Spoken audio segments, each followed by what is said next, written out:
Hello, everybody, and welcome back into Heated Shenanigans Podcast. I am your host, Scott, and I am joined by one of the absolute greatest of all time in professional wrestling, Olympic gold medalist, your freaking hero, Kurt Angle. How you doing, sir? I'm doing well, thank you. Thanks for having me on. Hey, Kurt, thank you for coming on. It's truly an honor to have you on the podcast. Thank you. Well, let's get into it here, Kurt. So many of us grew up watching you in professional wrestling. I was wondering, Kurt, what would you say over the course of your career is the best story you have seen told in a professional wrestling ring? Not necessarily a match, but the psychology of what was going on. Oh gosh, I don't know. I thought my story with Stephanie and Triple H was pretty good. Where I was trying to steal Stephanie from Triple H. That was a lot of fun. That actually raised my status. Thank you to Triple H and Stephanie, but that raised my status to main event. That immediately put me in the main event category. That's my favorite storyline that I did. The other storylines, you know, I would tell you this: the one that always comes to mind is the screw job, the Montreal screw job. That might have had the biggest impact on professional wrestling of anything I've ever seen. To have Vince McMahon basically take the title from Bret Hart when he didn't want it taken away from him, and nervous about him going to WCW and throwing the world title in the trash. So I didn't blame Vince for that, but it was pretty harsh. I mean, and the Shawn Michaels being in on it, that was not a storyline. That was reality, but it turned out to be a storyline, and I thought that was the most impactful one I've ever heard. It definitely changed the course of not only the WWE but WCW as a whole. Mm-hmm. Now, the other question that I had got, it was a fan question, Kurt, I wanted to ask you. You have essentially had two Hall of Fame level careers. TNA, with your time with them, and in WWE. Through the two companies, which do you felt you had the bigger overall success in?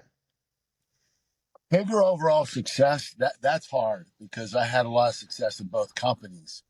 I will tell you that I wrestled better in TNA.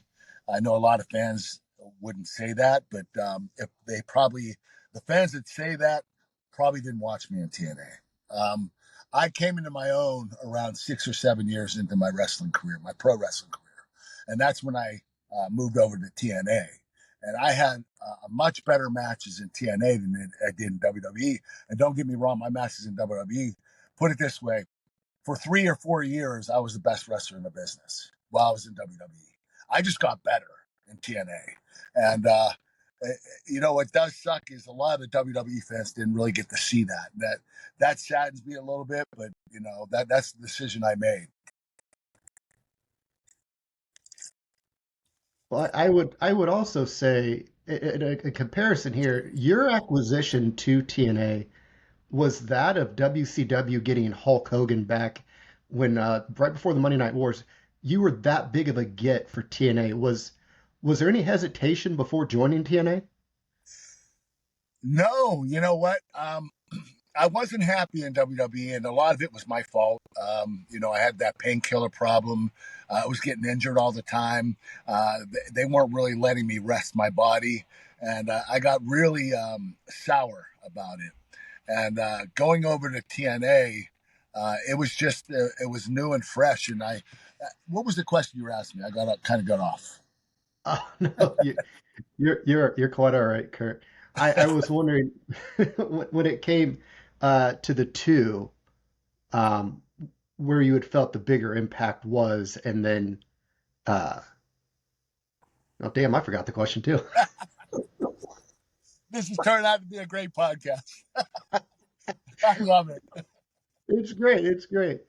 Um, you had mentioned just recently though about the addiction, and Mm. and you overcame it. You were one of some very select few wrestlers to overcome addiction, and that's so important. I'm so happy that you were able to, and I'm being able to have this conversation with you today. What has sobriety been like for you, Kurt, and what has it meant to you personally? It's a huge achievement. It's as big as my gold medal. Really is. I was lost for a while. I struggled for. I broke my neck for the second time in 2003. That's when I was introduced to painkillers, and I got hooked on them. The crazy thing is, it just made me feel energetic. Didn't make me feel nauseous. I really loved the feeling it gave me. And the problem with painkillers are you take one for a certain period of time. You take one every 4 to 6 hours. After a while, one doesn't work anymore. Then you have to take two. Then two led to four, four led to eight. Before I knew it, I was taking 65 extra strength Vicodin a day, and I was out of control. And I was really, really lost. And I ended up going to TNA, and I got my painkiller problem under control. But as an addict does, I switched to another drug. I went to alcohol, and that really got me lost because I had 4 DUIs in 5 years. My life spun out of control. I lost my reputation. Everything I worked for, I was at the lowest point in my life. And I just remember calling my wife from jail after my fourth DUI, and she said, "I can't do this anymore. You either go to rehab or I'm taking the kids and I'm leaving." And I went to rehab, and it was the biggest accomplishment I've ever made because I got clean for my family, for God first, and for my family second. And I became a much better father and husband. And I'm really proud that I was able to stay clean because, to be honest with you, I hurt every day. My body is so beat up. I had knee replacements a year ago. I had back surgery 6 months ago. I have shoulder replacement surgeries coming up. I have to have another neck surgery. And unfortunately, I don't even know if I'm going to be able to have neck surgery because all of my vertebrae fused together already. I don't even need fusion. It's already fused together. But I have a lot of pain in my neck.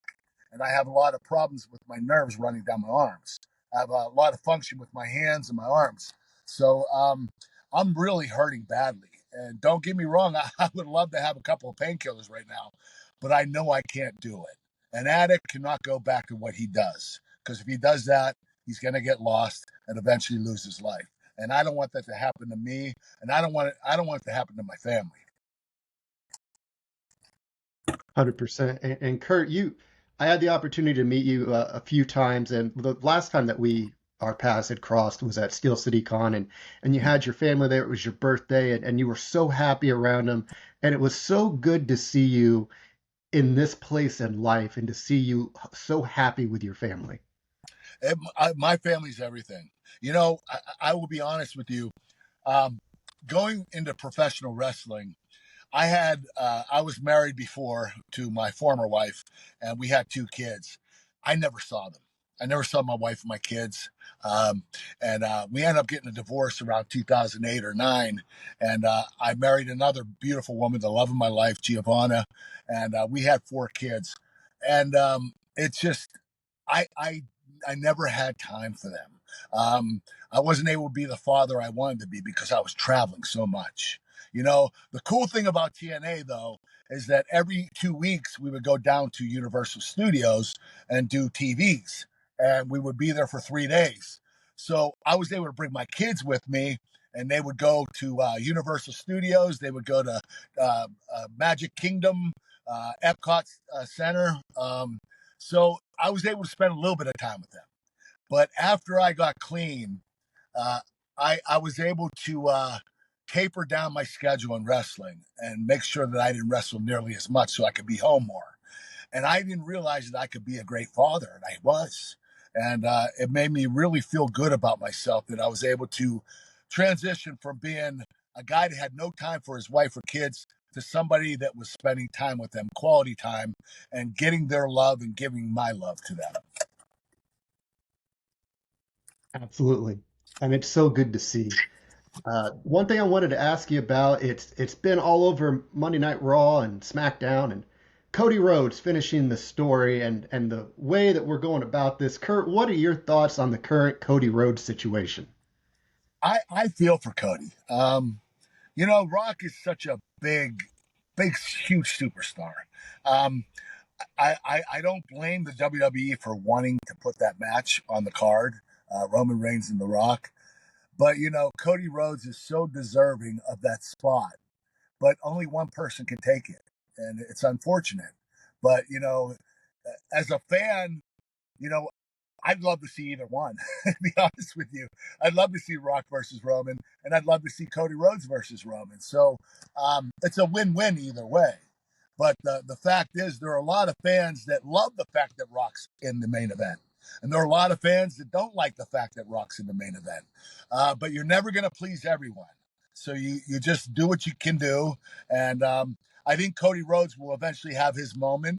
It just won't be at WrestleMania, but I'm just happy that Rock is back. When the Rock is back, it's great for the business. I mean, look at the merchandise. He's selling merchandise left and right just because he made an appearance on TV. He's such a big name that he brings so much attention to professional wrestling. Not just wrestling fans, but everyday people that, are curious to see, hey, why is The Rock back? So I think that was a crucial move by the WWE, and it was at the right time. 100%, 100%. Kurt, what would you say throughout the entirety of your career is one lesson that you learned that you didn't expect to learn, and how did it change your career afterwards? Um, well, I'll go back to the painkiller problem. Um, I wish I would never taken them. I look back and I think, you know what, I could have dealt with the pain. I'm dealing with it now. So I could have dealt with the pain even back then. That's the one thing I regret out of anything in my career. The injuries, you're going to regret that, but there's nothing you can do about that. But I say the painkiller problem is the one regret that I have. I know that if I would have stayed clean, I would have been on the track to become the greatest professional wrestler of all time. And that's not just me blowing smoke. That's a lot of people that would agree with me. I'm not a like a cocky, arrogant person. I'm just being honest. But I think if I wouldn't have gotten addicted to painkillers, I think I would have probably stayed in the WWE. Even though I loved TNA, I loved it. I loved being there. I loved every second of it. But I think I would have stayed in WWE, and I would have been able to go for about 20 years. And I think for a professional wrestler to claim that they're the best of all time, I think they need to put in 20 years in the same company. And, that's why you got guys like John Cena, um, Stone Cold Steve Austin, Undertaker, Triple H, Hulk Hogan. Uh, there are so many guys that put in so much time, so many years. I only put in 6.5 with WWE the first time I was there. And then the second time I was 2 years. So I only put in 8.5 years. So you can't claim the spot of best of all time with only 8.5 years in the WWE. Yeah, I mean, it's so many people still, though, to this day, Kurt, they do regard you as the greatest technical wrestler of all time. And that says something because I know Bret Hart's up there, Bryan Danielson. There are a lot of great technical wrestlers. If you had to Uh-huh. pick who is on the Kurt Angle Mount Rushmore of technical wrestling? Technical, that's a lot different. Chris Benoit won. Bret Hart 2. Bryan Danielson is 3. Um, I would have to say that fourth one, technical. I really liked. Uh, gosh, why am I going blank on this? The guy from England. He was really funny. Uh, William Regal. Yeah, he was a technical guru. I mean, the guy knew everything. Same with Fit Finley. I mean, I think if those guys would have entered the main event level, you could consider them the greatest of all time. Unfortunately, I think William Regal got close to it, and so did Fit Finley, but they didn't get to the point that where they were main eventing all the time. And it's sad because they both deserved it. But I would put them up there too. Well, Kurt, before we wrap this episode up, do you have any upcoming appearances, any projects you're working on that you'd like to make sure that people know about? I have a supplement company called Physically Fit Nutrition. We have a product called Snack Smart Crispy Protein Bites. They're high protein, low carbohydrate. You can get them at physicallyfit.com. That's physicallyfit.com. I also have a whey protein now. It's called Kurt Angle's American Dream Cookies and Cream Protein. It's made by Project One Nutrition, and you can get that at project1nutrition.com. I'm also doing a movie coming up, so look out for that probably in the next year, year and a half. It's called The Ranch. I'll be starring with Randy Couture. It should be a lot of fun. I can't wait to see Randy. I haven't seen him in years. So I'm retired, but I'm still doing stuff. So I'm just retired from professional wrestling, but I don't think I'll ever be retired. I always have to be doing something. Absolutely, and you've given us so much over the course of your career, Kurt, and that's going to do it for this episode. I want to thank Kurt Angle for taking time from his incredibly busy schedule to join me today for this episode, and I want to thank you guys for watching and supporting. It means a lot, and we enjoy bringing you this content, and we will see you guys on the next episode. Take care, everybody. All right, well.